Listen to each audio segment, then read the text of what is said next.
Ja, grüß euch benannt und einen Sakrischkurden.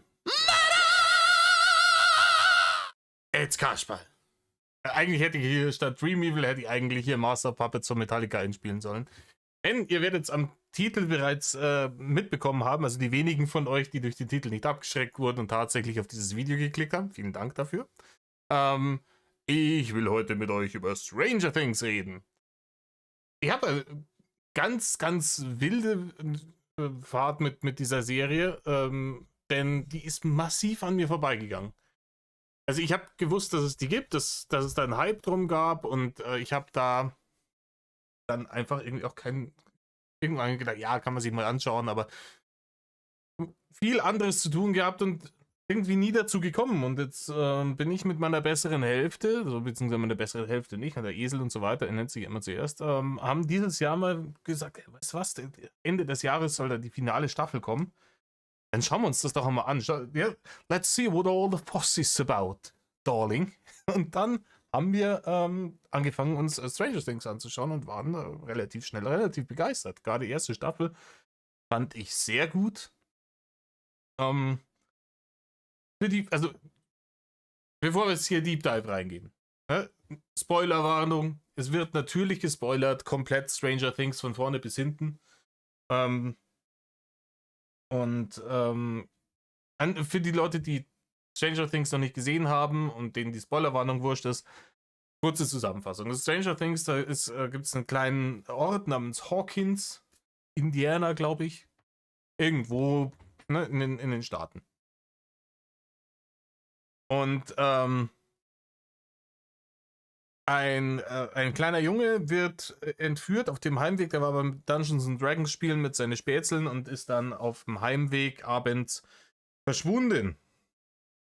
Und dann sucht man den und da kommt halt dann raus, in der Nähe ist irgendwie so ein Militärlabor und also anscheinend ist er entführt worden von irgendeinem komischen Dämonenvieh aus einer anderen Dimension und die Leute im Militärlabor haben anscheinend Top Secret, wissen da Bescheid, dass es das gibt. Und ein kleines Mädchen mit irgendwie Superpowers ist da dann aus diesem Labor entflohen und die Kinder, die ihren Kumpel suchen, finden dann die und mit der Hilfe von der wissen sie dann, was da los ist und finden dann den Kumpel am Ende der Staffel. Es sterben noch ein paar Leute, kommen ein paar Charaktere mit dazu. Es kommen über die Zeit sehr, sehr viele Charaktere mit dazu, sterben sehr wenige weg. Dementsprechend ist das dann am Ende relativ unübersichtlich. Und das kommen wir dann zu einem der großen Knackpunkte, ne? Kritikpunkte meiner Meinung nach für die 5. Staffel, über die ich hier größtenteils sprechen will. Und zwar, wie gesagt, wir haben das dann durchgebinged, die ersten 4 Staffeln. Ich fand die 3. Staffel relativ mäh, ne? So lala. Und dafür die 4. Staffel richtig Bombe. Und fand die richtig nice und dachte mir, okay, 4. Staffel hat krass geendet. So, jetzt geht's in der finalen Staffel, geht's los und dann wird hier aufgeräumt. Kurze Zusammenfassung noch. Dieses Mädchen heißt Eleven, weil sie das auf den Arm tätowiert hat, war Teil die haben da geforscht mit Kindern, denen sie diese Kräfte geben wollen, um die als Waffen einzusetzen oder so, keine Ahnung. Und da gab es die Nummer 1, ist Henry gewesen, so ein älterer Dude, der als Kind diese Kräfte bekommen hat. Bis zur 5. Staffel wussten wir noch nicht, wo er die überhaupt her hat. Irgendwie seine Family gekillt hat, bis auf den Vater. Der Vater ist dafür in den Knast gegangen. Und der hat dann in dem Labor irgendwie fast alle umgebracht, bis auf Eleven. Und die hat ihn dann in diese Dimension geschickt. Ne? Die Dimension heißt Upside Down. Das funktioniert so, dass wenn du da durch so ein Rift im Boden zum Beispiel reinkletterst, dann kommst du auf der anderen Seite wieder raus und dann ändert sich auch die Schwerkraft. Und das ist wie praktisch, wenn du einen Spiegel machst und ist auch die Stadt da halt, aber alles so ein bisschen, sieht aus wie die Hölle. Das ist mehr oder weniger die Hölle. Eine parallele Horrordimension, die aussieht wie unsere Welt. auch mit den Gebäuden und sowas, aber halt spiegelverkehrt, dunkel und mit irgendwelchen Dämonenviechern. Und da ist hier der Henry inzwischen zu Vecna geworden, nachdem Eleven ihn Jahre davor da irgendwie rein verbannt hat, und ist halt so ein übelstes Monster, das da alles kontrolliert und der irgendwie Rache will, keine Ahnung, ne? Der ist halt böse, weil er böse ist.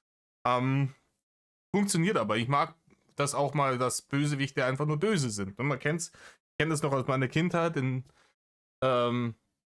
in den 80er und 90er Jahren, die Disney-Bösewichte, mit denen ich aufgewachsen bin, die waren halt böse, Digga. Aber die waren halt trotzdem gute Bösewichte. Ich meine, wenn man sich zurückerinnert, ne, als Kind, dann hat man die Sachen gesehen. Wer war da hier? Ursula aus Die kleine Meerjungfrau oder der komische Typ da, der Kardinal oder was er ist, aus der Glöckner von Notre Dame oder Scar von König der Löwen, die Liste geht unendlich weiter. Es waren trotzdem gute Bösewichte, die waren nicht so, oh ja, die haben eine schlechte Kindheit gehabt und sowas, sondern das waren einfach gute Bösewichte. Ne? Bis zu dieser Staffel war das Vecna auch, mehr oder weniger. Die haben so ein bisschen Fake-Out gemacht, kommen wir später. Auf jeden Fall. Das hier, was ich euch hier gemacht habe, das meine absolute Lieblingsszene aus der ganzen Show. Weil ich aller Metalhead. Es gibt in der 4. Staffel einen neuen Charakter, Eddie Munson, der dazukommt, der so ein bisschen in seiner Frühteenager-Zeit hängen geblieben ist und halt mit den Kids auch noch Dungeons and Dragons spielt und Metal hört und ne, Brokkoli vertickt. Und mein absoluter Lieblingscharakter. Das ist mein absoluter Lieblingscharakter, weil er einfach cool ist und ich weiß nicht. Ja. Und der macht die most badass Bullshit in der ganzen Show. Unnütz ohne Ende, aber Style over Substance. Er spielt am Ende der 4. Staffel, um die Monster abzulenken vom restlichen Cast, mehr oder weniger Master of Puppets von Metallica in der Hölle. Und daraus ist dieser Frame. Ne? Und allein das ist schon, ja, jemand, der kein Metalhead ist, verstehe ich schon, denkt sich, ja, Kringe ist es auch, aber trotzdem schön. Na, auf jeden Fall haben sie dann am Ende der 4. Staffel haben sie ein wenig ein Problem. Weil einer der Charaktere, Max, die ist irgendwie noch eingesperrt in Wagners Hirn oder so. Und die müssen halt irgendwie schauen, dass sie jetzt da endlich mal ein Ende dazu bringen und gegen Wegner kämpfen. Und man hat so ein bisschen, man erweckt am Ende der 4. Staffel so den Eindruck, okay, also der erste Vorstoß, der hat nicht so gut funktioniert, so, da sind wir ein bisschen gegen die Wand gelaufen. Aber jetzt in der 5. Staffel, da geht's richtig los. Da geht's richtig los, ne?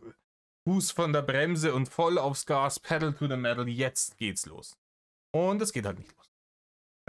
Es geht schon ein bisschen los, aber es dauert ewig bis. Ich habe mir eine kleine Pro- und Kontraliste für die 5. finale Staffel von Stranger Things gemacht.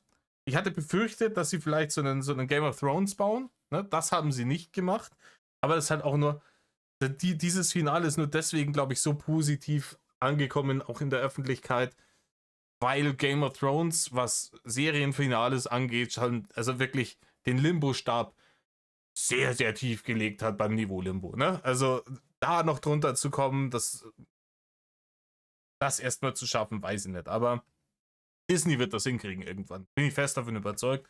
Wahrscheinlich mit irgendeiner Star Wars Property. Oder, ja, also keine Ahnung, irgendwann sie mal schaffen, 2 Staffeln von irgendeinem Star Wars-Ding durchzuziehen, ohne komplett reinzuscheißen.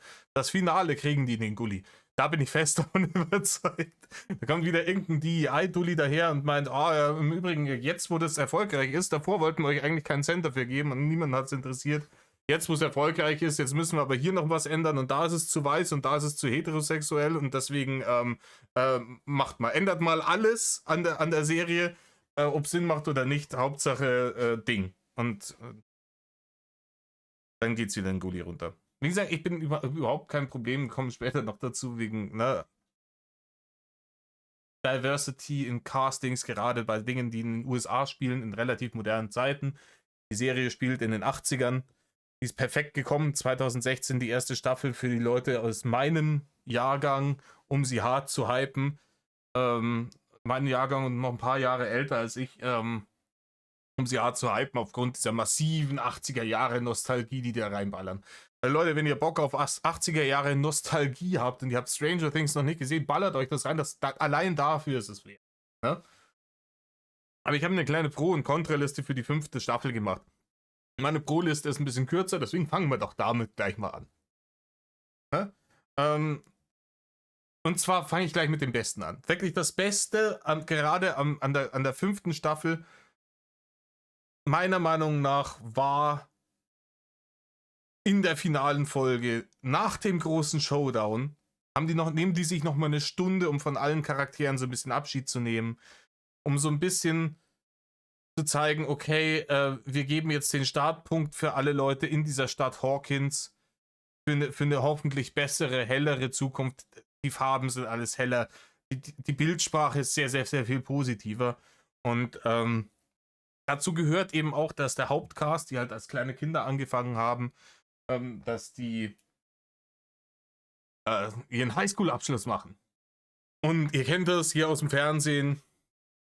Die ziehen sich dann ihre komischen Kasperle-Kostüme an, wie es in Amerika halt üblich ist, mit diesen Deppal-Hüten, ne? Und in Orange, keine Ahnung, ich habe die bisher in den Filmen immer nur blau oder schwarz gesehen, aber okay, dieses Mal sind sie orange. Das ist egal, keine Ahnung, die können auch komplett bunt machen, hier mit so einem komischen Hippie-Swirl oder sowas drauf. Es sieht ja immer kasperlig aus, ne? Da haben sie ihre Robe und ihren Deppal-Hut auf. Wo du denkst, warum hat der Deppal-Hut oben so ein Ding, damit man dann Bier abstellen kann oder ich weiß es nicht. Aber offensichtlich haben sie jetzt die Highschool abgeschlossen, sind gebildet und deswegen müssen sie nach außen hin aussehen wie Vollidioten. Egal, Amerika-Logik. Auf jeden Fall, aber bei der großen Abschlussfeier, ja, darf Dustin, mein zweitliebster Charakter in der ganzen Show, der ist so ein kleiner Nerd, der sehr viel halt auch hier mit Eddie D&D gespielt hat, etc. Und der darf da, weil er der beste Schüler war, von den Noten her darf er die Abschlussrede halten.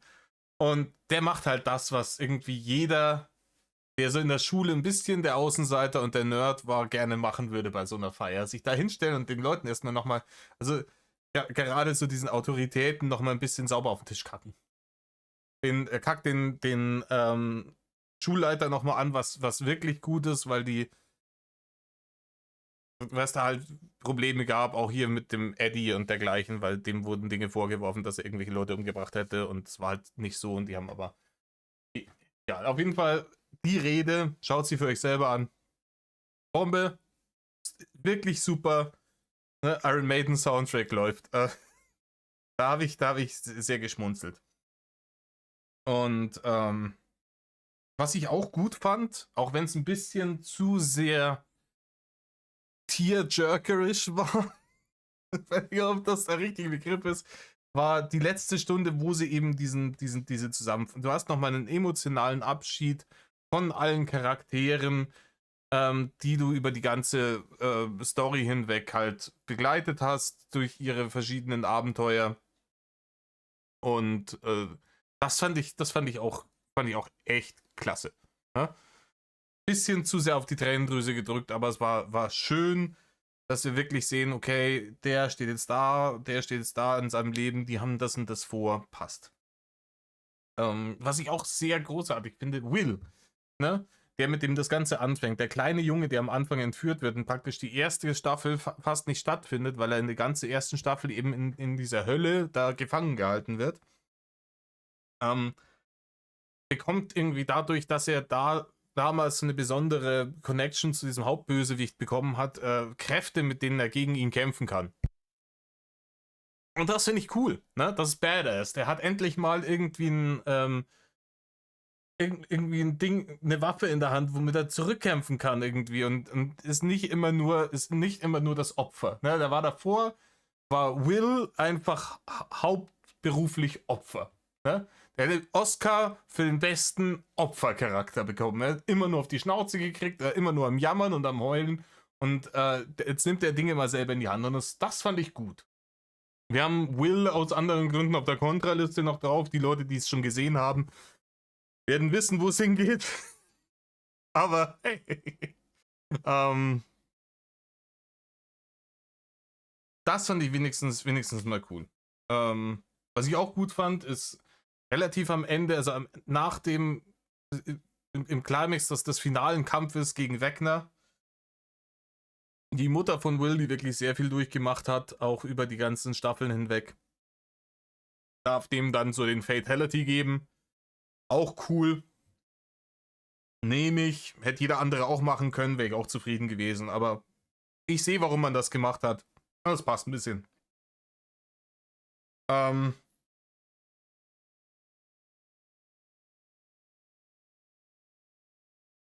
Genau. Damit wären wir eigentlich.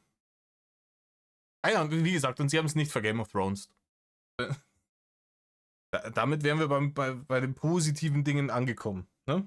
Also grundlegend war es unterhaltsam. Sie haben jetzt nicht eine also nicht so eine volle Wertung gekriegt am Ende, ne? Aber so eine viele 7 von 10. Ne? Gibt einiges zu meckern, aber ist in Ordnung. Ne? Kommen wir zu meinen Kontrapunkten dieser 5. Staffel. Und da gibt es einige. Zum einen, das, was wirklich einfach offensichtlich ist. Ihr werdet es mitgekriegt haben, die Serie kam raus 2016. Das heißt, sie wurde wahrscheinlich gefilmt 2015, die erste Staffel. Ne? Und jetzt kam Ende 2025, also 10 Jahre später, die letzte Staffel raus. Und die hört auf damit, also nach dem Kampf gegen Vecna gehen nochmal 1,5 Jahre ins Land, bevor dann diese finale Stunde kommt mit den Abschieddingern und so. Das ist nach dem Climax, nachdem die Vecna schon besiegt haben. Gehen in Universe nochmal 1,5 Jahre ins Land, bis die da ihre Highschool-Abschlussfeier haben. Und wer rechnen kann, ist klar im Vorteil und stellt fest, selbst wenn alle diese Schauspieler zu dem Zeitpunkt tatsächlich das Alter gehabt hätten, als sie gecastet wurden, was ihre Charaktere hatten, sind die halt jetzt weit drüber. So, die haben angefangen im Alter von 10, sollten die Charaktere sein, glaube ich, sowas. Und ja, die Hauptfiguren sind halt also die Schauspieler, die spielen, sind halt jetzt Mitte, Ende 20. Und das ist halt, man sieht das halt. Vor allem, weil die damals schon so Sachen gemacht haben, ja, wir casten Leute in ihren 20ern für Teenager, den Steve zum Beispiel, der ist ein bisschen älter als die Hauptfiguren. Und aber halt auch 1, 2 Jahre, der ist der Bruder oder so von irgendeiner, weiß ich nicht. Auf jeden Fall, man sieht halt, dass das keine Teenager mehr sind. Man sieht halt, die sind Mitte, Ende 20, diese Schauspieler. Und das ist halt ein bisschen wack. Ne? Weil die es halt nicht fertig gekriegt haben, diese Kack-Serie in Time runterzureißen. Mag sein, dass da natürlich vielleicht ein bisschen die Pandemie reingeschissen hat auch. Aber allein ist von der letzten, ich glaube zwischen der 4. und der finalen Staffel waren wieder 3 Jahre. Wenn wir jetzt 3 Jahre zurückgehen, 2022, so da ist halt immer noch Pandemie gewesen, aber nicht mehr so krass. Ne? Also 22 war ich schon wieder auf meinen ersten Festival. Dementsprechend, weiß nicht, ist halt, glaube ich, oft auch immer ein bisschen eine Ausrede von den Leuten. Warum das dann so lange gedauert hat, fragt es mich nicht. Aber das ist halt scheiße. Ne? Kein CGI und kein Ding kriegt das hin, wirklich. Dann diese Leute, die Schauspielerin, die sie Robin spielt, wusste ich gar nicht, das ist die Tochter von Uma Thurman und Ethan Hunt, glaube ich. Also die sieht halt aus wie 30. Ne? Ich glaube, die ist auch, ich schau mal schnell nach. Die muss eigentlich schon 30 sein. Ja, 28 ist die anscheinend. Also, ja, es ist halt ziemlich obvious, dass die Leute alt für die Scheiße sind. Wenn man dann darüber aber hinweg schauen kann, ist es dann doch wieder, ne? Ist niemand umbesetzt worden, großartig, bis auf die kleine Schwester von der einen Tuss, dieser Nancy. Aber das war auch notwendig, weil die eine viel größere Rolle hat und da brauchten sie eine bessere Schauspielerin und das ist eigentlich auch niemandem aufgefallen, weil die hat in den Staffeln davor praktisch keine Rolle gespielt. Genau. Also, soweit passt es. Die 5. Staffel dreht sich jetzt darum, dass Vecna eine gewisse Anzahl von Kindern braucht, die er entführt, um praktisch die Welten kollidieren zu lassen. Zwar kommt jetzt raus, dass dieses Upside Down eigentlich gar nicht so das Paralleluniversum ist, sondern das Upside Down ist ein Wurmloch, das eine Verbindung schafft zwischen unserem Planeten und einem anderen Planeten. Und dieser andere Planet ist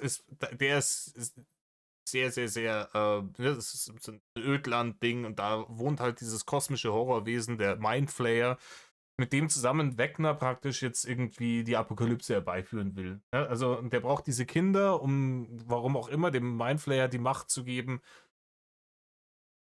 die beiden Welten kollidieren zu lassen, damit dann was passiert.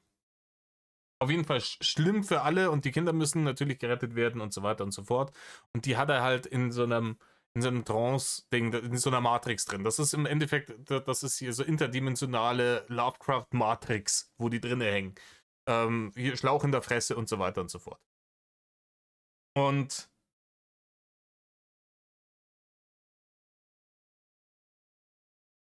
unsere Hauptcharaktere, die müssen halt, die haben das Ziel, die müssen die Kinder befreien, Vecna besiegen, den Mindflayer vernichten und dieses Wurmloch, dieses Upside Down zerstören, damit da praktisch keine, um diese Connection zwischen diesen beiden Welten zu vernichten, damit da keine Bedrohung mehr herrscht.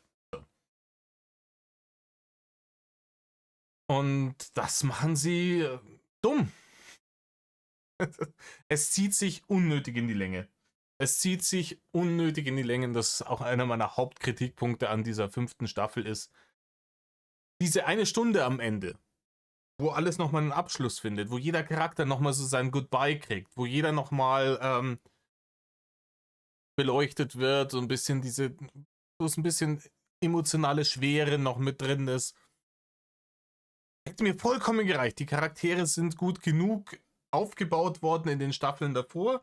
Die Charaktere, die praktisch da waren, über die wusste ich, was ich wissen musste. Die waren dreidimensional und größtenteils gut geschrieben. Von der Schauspielkunst der Einzelnen ist mal abgesehen, aber da kannst du halt nicht, steckst halt nicht immer drin. Ne? Der Will-Schauspieler ist meiner Meinung nach kein besonders guter Schauspieler, aber wenn du die casten musst, wenn sie 10 oder 11 Jahre alt sind, weißt du natürlich nicht, wie die 10 Jahre später irgendwie performen. Und dann hast du ihn halt. Aber das ist Jammern auf ganz hohem Niveau. Das Problem ist wirklich, was eigentlich wirklich so das große Finale, oh, wir jetzt ab gegen Wegner, das, wir retten die Kinder, wir machen dieses, jenes, irgendwie das Militär pusht auch immer noch zwischen mit rein. Unnötig, aber egal. Sein sollte, ist eine ewige Schwallerei zwischendurch und halt dann auch immer in den ungünstigsten Momenten. Und ich weiß nicht, wer diesen Leuten, die das schreiben, damals irgendwie am College gesagt hat, dass das cool ist, so Spannung aufzubauen. Ist nicht cool, es ist nur nervig. Weil niemand in diesen schlimmen Situationen, wo es spannend ist, wo sie um ihr Leben laufen müssen, wo sie kurz davor sind, irgendwo zu entkommen aus Wegners Hirn und so, dass niemals fängt man dann da an, irgendwie über seine Gefühle zu schwallen. So, man schaut erstmal, dass man seinen Arsch da rausbekommt und dann, wenn man gerade wieder Luft zum Atmen hat und sich in Sicherheit gebracht hat, dann kann man immer noch die große Jammerei anfangen und das hat mich fürchterlich genervt. Es hat mich fürchterlich genervt, dass dann eben so Szenen mit irgendwelchen Dialogen unnötig in die Länge gezogen werden, damit jeder dann nochmal seine extra Runde ziehen kann. Jeder kriegt nochmal seine Siegerrunde und darf nochmal einmal um den Platz laufen, sich zujubeln lassen, wisst ihr noch, bla bla bla, dann wird wieder Nostalgiekarte gespielt. Und das hätte man schneller, knackiger machen können. Natürlich die Charakterentwicklung nicht ganz rauslassen, die ist immer noch wichtig, aber es war unnötig ausgewälzt. Sagen wir mal, die Staffel hatte jetzt 8 Folgen. Die letzte hat 2 Stunden gedauert. Ich bin der Meinung, man hätte das auf 3, maximal 4 Folgen runterdampfen können, ohne Probleme. Da wäre nichts verloren gegangen. Und jetzt sprechen wir natürlich kurz über den Elefanten im Raum, wo wir gerade über Will auch schon geredet haben. Das, worüber sich das ganze Internets Maul zerreißt, ist Wills großartige Outing-Szene.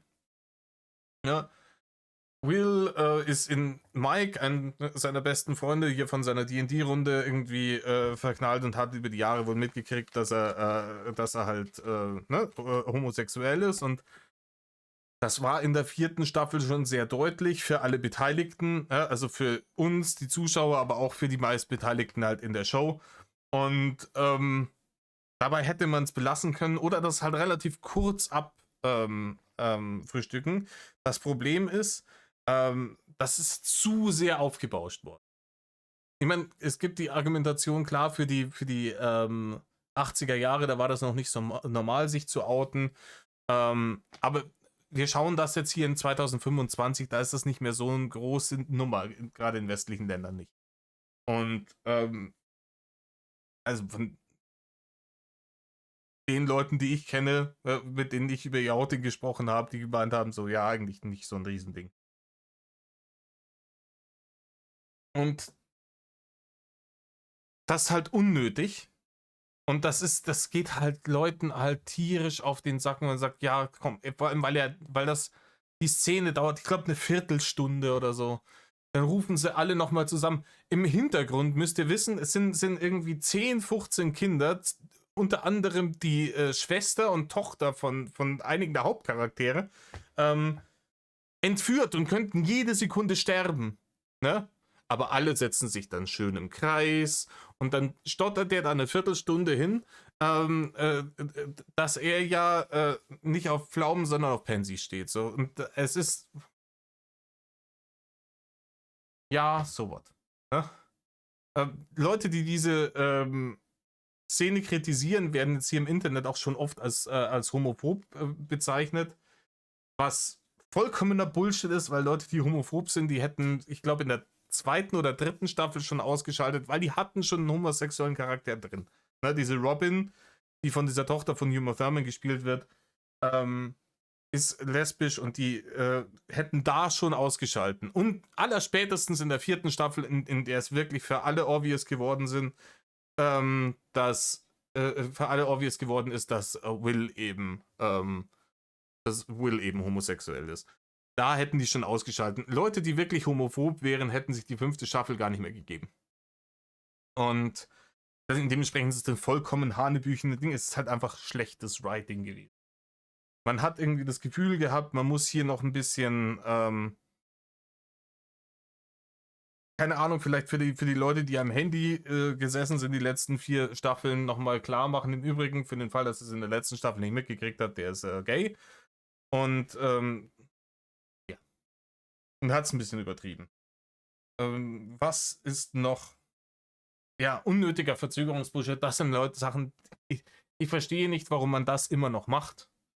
Es sind immer diese Situationen in irgendwelchen Kämpfen und irgendwelchen spannenden Szenen, wo der Held theoretisch einfach den Kampf beenden könnte und gewinnt, aber dann noch einen coolen One-Liner raushauen muss. Und dadurch hat dann der Bösewicht wieder Zeit, was dagegen zu tun. Das ist auf derselben Ding, wenn ich nochmal einen Film sehe, der teurer ist als 10.000 Euro, in dem in der finalen Kampfszene der Bösewicht den Held so nimmt und einfach wild durch den Raum wirft, nur um dem eine Möglichkeit zu geben, am anderen Ende des Raumes eine Waffe zu finden und wieder zurückzukämpfen, um dann den Kampf zu gewinnen. bei dem er vorher vollkommen unterlegen war, dann kotze ich im Strahl direkt auf den Fernseher. Es kann doch nicht die Möglichkeit sein, dass das Standardprozedere ist inzwischen Zeit, um in Kämpfen Spannung aufzubauen. Wenn ich zu solchen plumpen Arschmitteln greifen muss, dann habe ich vielleicht als Scriptwriter für Multimillionen-Dollar-Projekte wie Stranger Things und dergleichen nichts verloren. Und als Kampfchoreograf und als alles. Ne? Leute, es gibt hier, wo kann man das kaufen, glaube ich? Das Musikvideo von Alligator, da ist eine Kampfsequenz drin, wo er Kung Fu fightet. Die ist besser choreografiert. Ne? Gut, ich glaube, Alligator hat selber früher irgendwie Kung Fu gemacht, aber das kann nicht der Standard sein. Das kotzt mich jedes Mal so fürchterlich an. Wie gesagt, zusammen mit diesen, wir machen noch einen One-Liner, damit dann der Bösewicht wieder entkommen kann. Sowas funktioniert, wenn der Gute tatsächlich weiß, ich kann den One-Liner bringen und ich ziehe das Ding trotzdem durch. Bestes Beispiel ist hier Matrix. Ja? Die Szene, in der Trinity den Agenten erschießt, kurz bevor der Neo killt. Da bringt sie auch noch einen coolen Spruch. Ich weiß nicht mehr, was der Spruch genau war. Und knallt den ab. Und dann hauen die zusammen ab. So ist in Ordnung. Aber es gibt da so eine Szene, wo dann ein Charakter, über den wir gleich noch reden, der vollkommen unnötig ist, dann dahin springt und dann mit dem Messer über diesem Henry ist, über diesem Wegner. Und dann können sie sagen, ja, es bringt doch einen Spruch. Und dann haut er halt ab. Das ist halt dumm. Und da habe ich keinen Bock drauf. Ich will sowas nicht mehr sehen. Womit wir zu der nächsten unnötigen Sache kommen. Und dazu müssen wir ein bisschen ausholen. Wie gesagt, in diesem Labor, in dem Eleven aufgewachsen ist und in dem Wegner als Henry damals noch praktisch als Assistent gearbeitet hat, also geknechtet wurde mit irgendeinem Technik, Huppi-Fluppi, Magic, was ich. Als der davon befreit wurde, hat der bis auf Eleven irgendwie alle anderen von diesen Kindern gekillt. Warum, weiß ich auch nicht, keine Ahnung, aber auf jeden Fall hat er die alle gekillt. Und in der zweiten oder dritten Staffel kam dann raus, nein, eine ist noch entkommen. Und dann machen die diesen kurzen Trip in eine Großstadt und die lebt dann da mit auf der Straße mit irgendwelchen Punk-Kids, aber ist top gestylt, so wie natürlich Punks auch immer, ne, die sehen immer aus, wie wenn sie gerade von der Modenschau vom Catwalk runtergesprungen wären. Und das ist so die hat sehr viel Kritik gekriegt, diese Folge, weil sie unnütz war und einen Charakter praktisch mit reingebracht hat, der nach dieser Folge praktisch vollkommen useless war und nie wieder vorkam. Und anstatt sich diese Kritik, also folgendes, meine Theorie, folgendes, also der Charakter ist auch gespielt von der Schauspielerin, ich glaube, indischen Raum, ne? Indisch-asiatischen Raum, könnte auch Pakistan sein, aber ich glaube, die ist Inderin oder hat indische Wurzeln. Und ich kann mir halt vorstellen, Stranger Things Staffel 1 ist sehr, sehr, sehr gut angekommen, war ein super krasser Erfolg. Und dann haben die gesagt, oh, in eurem Hauptcast habt ihr aber nur einen Schwarzen, der Rest ziemlich weiß alles. Und das können wir jetzt nicht mehr machen. Ne? 2016, 17 und sowas, da hat es angefangen, auch auf Netflix. Und da muss jetzt hier DEI-mäßig muss da jetzt noch mindestens ein Charakter irgendwie so aus diesem asiatischen Raum noch mit rein, ne? Und dementsprechend macht er jetzt das. Und dann haben die dann diese Folge da reingepresst. Die hat sich einfach nicht so angefühlt, als würde die überhaupt zu dieser Serie gehören. Und einfach künstlich reingepresst, haben dann selber festgestellt, nee, das bringt nichts. Das ist scheiße.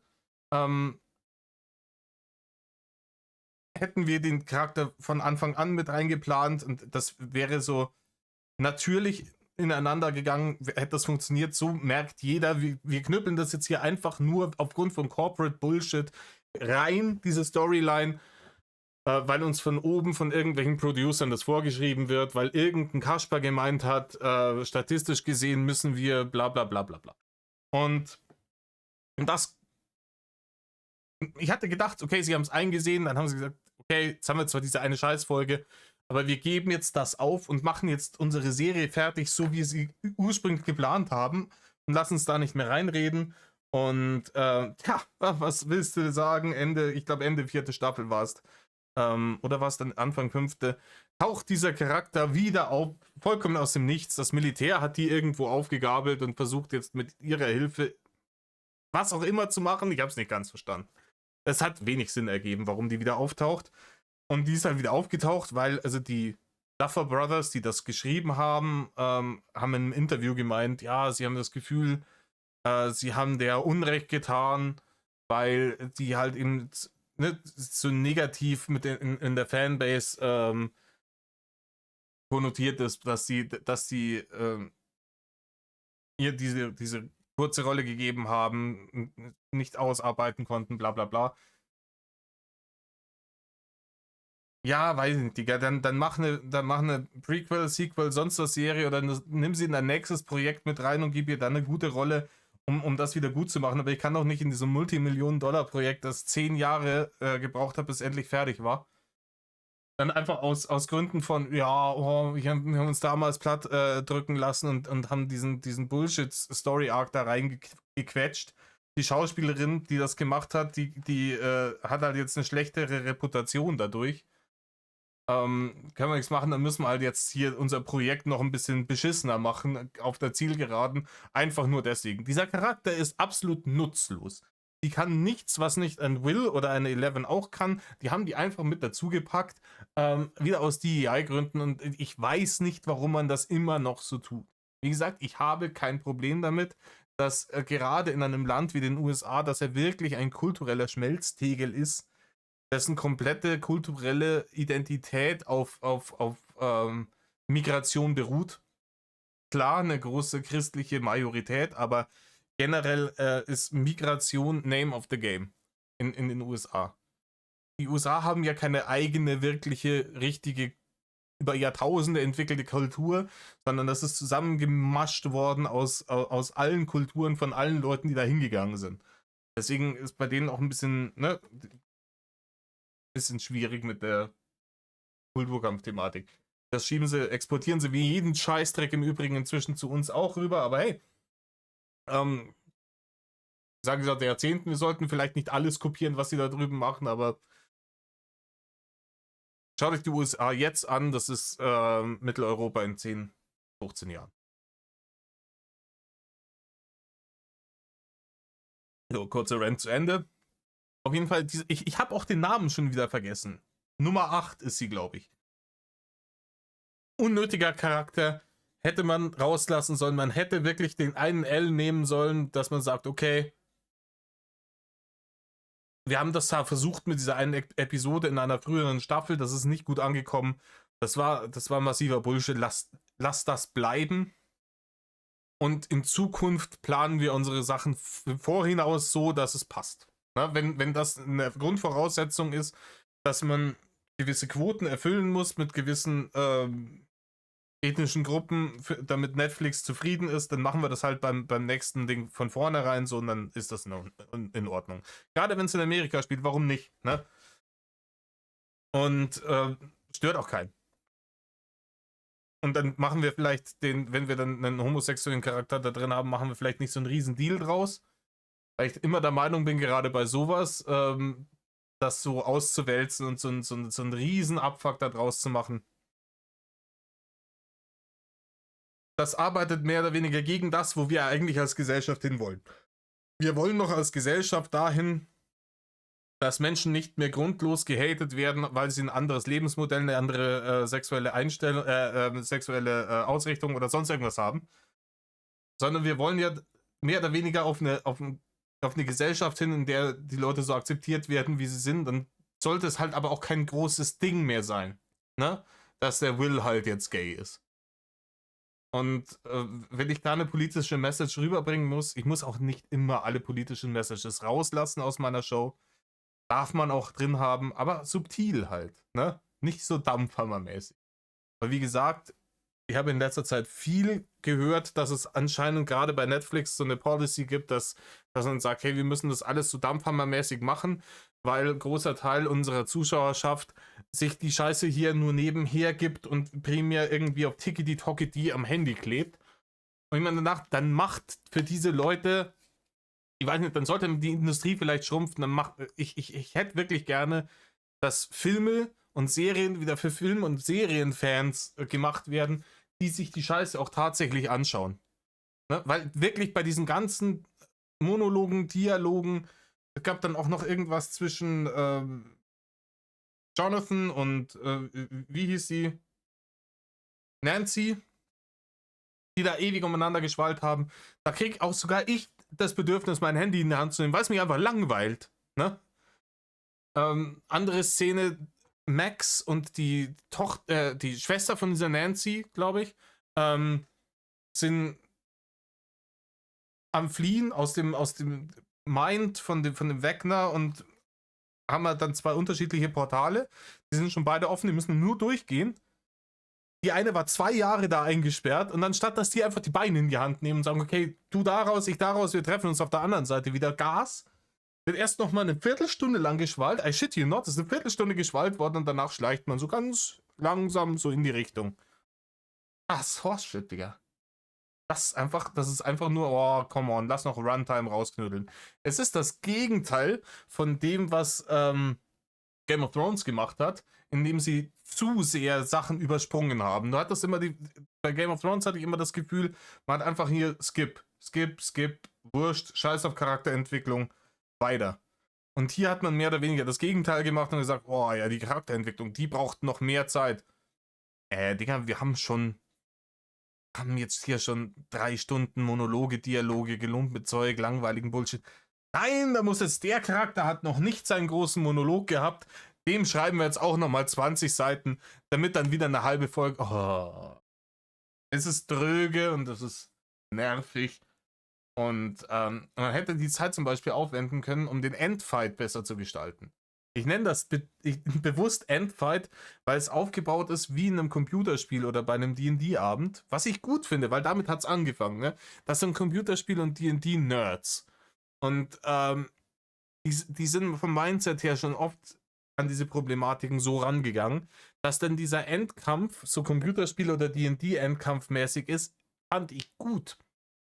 Aber man hätte halt vielleicht auf dem Weg dahin noch ein bisschen Spannung erzeugen können. Also bei den Computerspielen, die ich kenne, da musst du vorher hätte ich dann nochmal durch so ein Boss Gauntlet nennt man das, kämpfen meistens. Also dass du dann nochmal gewisse Bedrohungen vielleicht, die du vielleicht schon mal gekannt hast oder vielleicht auch neue Bedrohungen nochmal hast, um dann zum Endbösewicht zu kommen, um den dann zu bekämpfen. Dafür, dass davor so ewig geschwallt wurde, 7 Folgen lang Schwall, war der Endfight zwar bildbombastisch, aber relativ antiklimaktisch.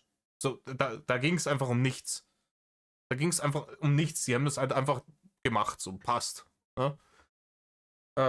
Funktioniert alles so, wie wir es geplant haben, läuft. Will darf noch mal ein bisschen weinen, darf auch noch mal ein bisschen Badass sein. Alles gut. Man findet auch raus, warum Henry diese Kraft gekriegt hat. Das war ein Zufall. Irgendwie, da haben sie geklaut bei Indiana Jones. Die Intro-Sequenz vom dritten Indiana Jones-Teil, ne, wo der junge Indiana Jones dieses Kreuz da findet, so ist es ungefähr. Der ist auch als Pfadfinder, auch in so einer Uniform und findet das dann halt bei so einem Typen, der sich in der Höhle versteckt hat. Und wird dann besessen von dem Mindflayer. Da hätten sie kurz nochmal dieses gemacht, so, oh, ist er auch einfach nur ein Opfer vom Mindflayer, da hätte ich richtig gekotzt. Weil da haben wir eben wieder nicht mehr die Nummer, dass Bösewicht einfach Bösewicht sein darf. Nein, er ist auch nur ein armes Opfer, aber der hat das dann verneint und gesagt, nee, ich war schon immer ein Hurensohn, passt. Ne? Nehme ich, ist in Ordnung. Was kotzt mich noch an? Ja, passt ein bisschen auch zu der Nummer mit dem, dass die Schauspieler zu alt sind für die Charaktere, die sie spielen. Millie Bobby Brown, die Eleven spielt, also mehr oder weniger eigentlich ein Hauptcharakter in der ganzen Show, die sieht inzwischen so wie sie dahin getan haben, aus wie Olivia aus Popeye der Seemann. Wenn ihr die Serie geschaut habt oder wenn ihr sie schaut und ihr seht die im Profil mit der Frisur, sie sieht aus wie Olivia von Popeye der Seemann. Dazu hat sie eigentlich 90% der Staffel aus welchen Gründen auch immer einen Neoprenanzug an. Ja, ab und zu kommt sie in diese komischen Wassertanks, um dann hier ne, den Professor X aus X-Men zu machen. Warum auch immer. Aber die zieht trotzdem den Neoprenanzug nicht aus. Und mir denke, ich habe einen Tauchschein. Ich weiß, wie unbequem so ein Neoprenanzug sein kann, wenn man nicht im Wasser ist. So. Geh raus aus dem Ding, zieh aber normale Klamotten an. Was ist los mit dir? Was stimmt mit dir nicht? Und außerdem hat sie immer denselben dämlichen Gesichtsausdruck drauf. Die hat immer denselben dämlichen Gesichtsausdruck. Die hat hier diesen wie heißt die alte? Aus Twilight, die alte. Den Gesichtsausdruck hat die drauf. Nur, dass sie den Mund nicht offen hat. Ne? Den Mund hat sie meistens zu, aber ansonsten schaut die genauso dämlich. Und die hat immer nur denselben Gesichtsausdruck. Oh, schau, wie badass ich bin. Und, ja. Das hat mich ein bisschen genervt und ich bin auch ein Fan davon. Das ist jetzt mein letzter Kritikpunkt an der Sache. Ich bin ein Fan davon, wenn in so einem finalen Kampf, ja, nach so langer Zeit, wenn dann da auch ein bisschen Schaden auf beiden Seiten entsteht. Ne? Also, Spoiler-Alarm noch, es kommen alle Hauptcharaktere lebend durch. Bis auf unsere DEI, wie sie nicht auch immer heißt, Tussi die nicht. Aber alle anderen, kein Problem. Alles gut. Und das ist auf der einen Seite ist natürlich jeder Charakter ist irgendwo, ne, mal der Lieblingscharakter von irgendjemandem. Und natürlich wirst du die Leute nicht ankacken, aber es hätte so ein viel, man hat ja so ein hart emotionales Ending gemacht. Und es hätte noch so viel krasseren, emotionaleren Impact gemacht, wenn da tatsächlich mal einer von den Charakteren, die wirklich von Anfang an dabei war, irgendwie über die Klippe gegangen wäre. Ne? Dass vielleicht keiner von den Haupt 4 Charakteren oder von den richtigen Fan-Favorites, aber zum Beispiel diese Nancy, mit der hat es so ein Love Triangle gegeben mit diesem Jonathan und dem Steve. Wenn die jetzt gestorben wäre, das wäre perfekt gewesen. Das hätte dazu geführt, dass und ihre Schwester ist auch eine von den entführten Kindern, die sie bei Wegner retten müssen. Das wäre super gewesen. Ne? Dann kommen die da zurück, mehr oder weniger aus der Hölle und haben dann die eine Tochter wiedergebracht, aber die andere ist zurückgeblieben. Oh, jetzt muss die Mutter damit klarkommen, dass jetzt zwar die eine Tochter wieder hat, aber die andere dafür verloren. Und hier Jonathan und Steve müssen klarkommen, dass ihre Rivalität mit dem Verlust von Nancy und wie die damit umgehen, weil die ja vorher eine Rivalität hatten, weil die beide auf sie standen und so weiter und so fort. Ne? Das hätte wirklich hart emotionalen Impact gehabt und damit hätte man dem Ganzen nochmal ein bisschen mehr Würze am Ende geben können. Dann wäre diese letzte Stunde auch nochmal ein bisschen schneller vergangen, glaube ich. Hätte man mehr zu tun gehabt. So, in der Richtung. Aber wie gesagt, im Großen und Ganzen, ich habe jetzt sehr viel gejammert, aber es einfach, weil es in meiner Natur liegt. Im Großen und Ganzen fühlte ich mich unterhalten und sagen wir es mal so, man hätte das beschissener machen können. Es gibt viele Serien, die es beschissener gemacht haben, die das Ende komplett versägt haben. Game of Thrones, How I Met Your Mother etc. Und dementsprechend bin ich da jetzt nicht ganz unglücklich da. Ja, das war's, Leute. Und mit diesem wunderbaren Bild von Eddie, der Master of Puppets in der Hölle spielt, würde ich mich verabschieden. Leute, habt ihr die Serie gesehen? Habt ihr die letzte Staffel, das Staffelfinale schon gesehen? Was haltet ihr von der Nummer? Was sind eure Gedanken bezüglich meiner Gedanken, auch wenn die ein bisschen konfus waren. Ich habe mir Stichpunkte gemacht, aber ich rede halt gern irgendwie frei von der Leber weg. Und ähm, was haltet ihr von meinen Verbesserungsvorschlägen? Findet ihr es gut, dass niemand gestorben ist? Oder hättet ihr gesagt, anderer Charakter, Nancy vielleicht nicht, so vielleicht irgendjemand, der krassen Impact hat, ne? Dustin, da wäre ich angefressen gewesen. Ich Dustin sehr mag. Und ja, in diesem Sinne, Leute, ich wünsche euch einen wunderschönen Januar. Ich hoffe, dieses Jahr geht gut los und wir sehen uns in den nächsten Videos. Mad Love.